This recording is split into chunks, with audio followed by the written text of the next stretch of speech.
About JavaScript. What is JavaScript? What can you do with it? Where does JavaScript code run? And what is the difference between JavaScript and ECMAScript? So let's start with the first question. What is JavaScript? JavaScript is one of the most popular and widely used programming languages in the world right now. It's growing faster than any other programming languages, and big companies like Netflix, Walmart, and PayPal build entire applications around JavaScript. And here's the average salary of a JavaScript developer in the United States. That is $72,000 a year.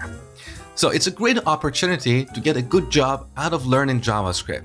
You can work as a front-end developer, or a back-end developer, or a full-stack developer who knows both the front-end and the back-end. Now the second question, what can you do with JavaScript? For a long time, JavaScript was only used in browsers to build interactive web pages. Some developers refer to JavaScript as a toy language, but those days are gone because of huge community support and investments by large companies like Facebook and Google.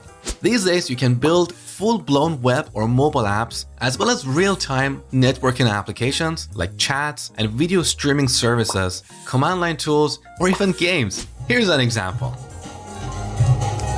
Let's start. Wait! Did you download Grammarly? Come on, man. Everyone's using it. If you want to ace this paper, then don't press submit. The third question. Where does JavaScript code run? JavaScript was originally designed to run only in browsers. So every browser has what we call a JavaScript engine that can execute JavaScript code. For example, the JavaScript engines in Firefox and Chrome are SpiderMonkey and V8. In 2009, a very clever engineer called Ryan Dahl took the open source JavaScript engine in Chrome and embedded it inside a C++ program. He called that program Node. So Node is a C++ program that includes Google's V8 JavaScript engine.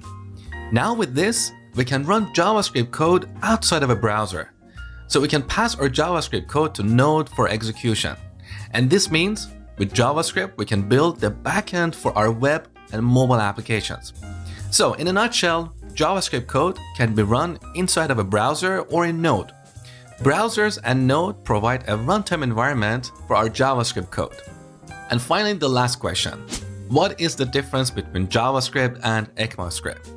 Well, ECMAScript is just a specification. JavaScript is a programming language that conforms to this specification. So we have this organization called ECMA, which is responsible for defining standards. They take care of this ECMAScript specification.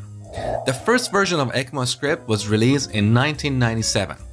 Then, starting from 2015, ECMA has been working on annual releases of a new specification.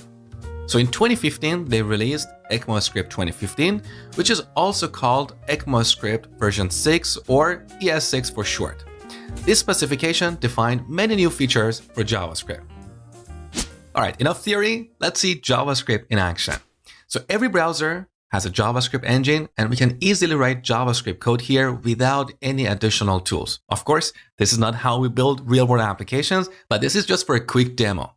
So open up Chrome, right-click on an empty area, and go to Inspect. Now this opens up Chrome Developer Tools. Here, select the Console tab.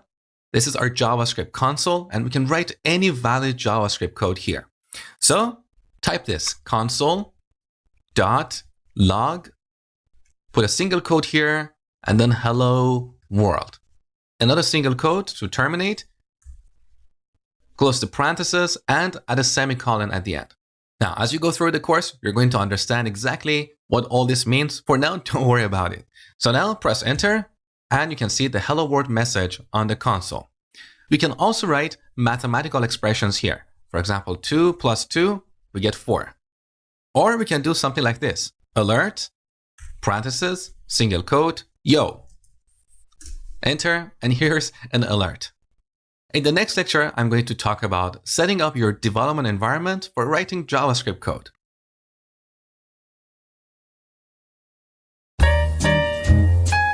In order to write JavaScript code, you need a code editor. There are various code editors out there, including Visual Studio Code or VS Code, Sublime Text, Atom, and so on. Out of these, my favorite is Visual Studio Code that you can download from code.visualstudio.com. It's a very simple, lightweight, cross-platform, and powerful editor. So if you don't have Visual Studio Code on your machine, go ahead and download it. The other thing I want you to install is Node. You can download Node from nodejs.org.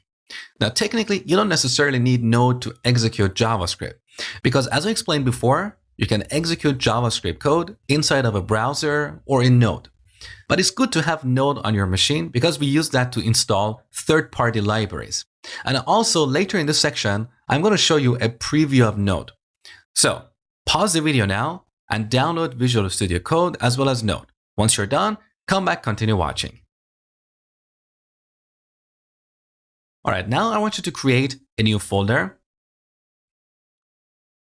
Call that JS-Basics. The name doesn't really matter. We just want to have a folder for writing all the code in this course. Now, drag and drop this folder into Visual Studio Code.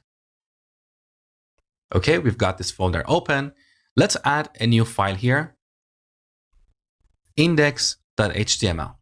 Now, you don't really need to know HTML in order to take this course, but if you want to be a front-end developer, you should know your HTML well. Now, in this file, I want you to type an exclamation mark and then press tab. This generates some basic HTML boilerplate. We don't really care about any of this code here. We're going to use this as a host for our JavaScript code. You're going to see that in the next lecture. So save the changes. Now open the extensions tab here. Here in this box, search for live server. So live server is a very lightweight